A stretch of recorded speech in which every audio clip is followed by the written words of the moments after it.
Pekin House by TIM ARQUITECTOS in Canning, Argentina. As a designer for TIM Architects, I always try to maintain the design guidelines that characterize our studio, such as the absence of ornaments and moldings, the accesses as protagonists, the glazed spaces, the purity of the facades and the wise division of the internal spaces according to their use as, for example, the separation between the kitchen and the social space, says the architect Felipe Aracama, in charge of the Casa Pekin project. In 2017, during a trip I made with UBA, University of Buenos Aires, to Chile, continues explaining the architect Felipe Aracama, designer of this house, I got to know Ocho al Cubo, a proposal in which, in a closed neighborhood, several architects were able to build houses without a client, like an architecture lab. Casa Pekin is established in Lares, a neighborhood that we are developing with the same essence, and the house is a fundamental part of that process. It has a rationalist imprint, minimalism prevails in it from its architecture to its furniture, and the design is at the forefront of the classic modern movement.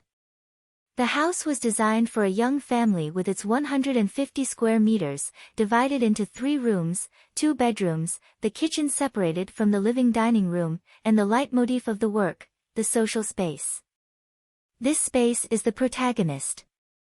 It is surrounded by glass, with its exposed concrete ceiling and the furniture that dresses it in a dim and sober way. The house is pure architecture.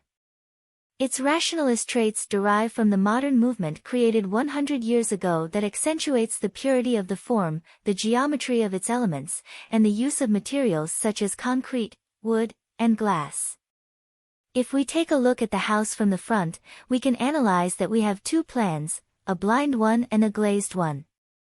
An important topic, the eaves.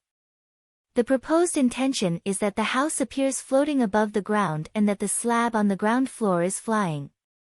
The house seems light at all times, a sensation reinforced by details such as the absence of supports in the gallery. The eaves fly light and free and cast a highly valued shadow over the social space. The separation between the kitchen and the social space is a personal project decision, taken in the desire not to integrate 2 disparate functions, and to provide each space with all the necessary comfort so that each one offers the best of itself, without interfering with each other.